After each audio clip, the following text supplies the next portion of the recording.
ilmi tog'i so'radi.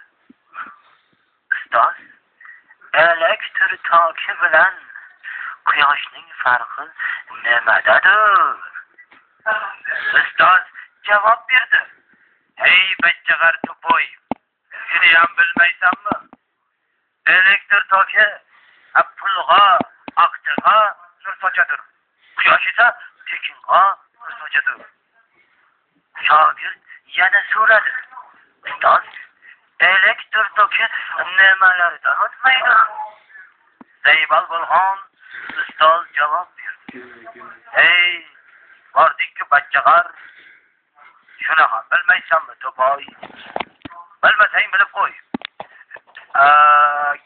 Elektr toki kalishdan o'tmaydi. Bilasmasdan o'tmaydi.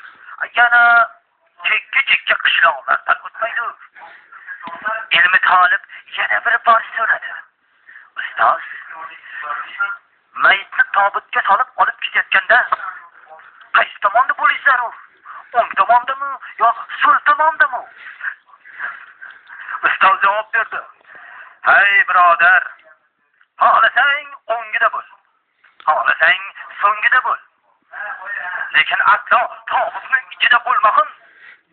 Shunda shogird o'ziga o'zi dedi. Hayot o'zi bersa ta'lim, nahvoy kerak muallim.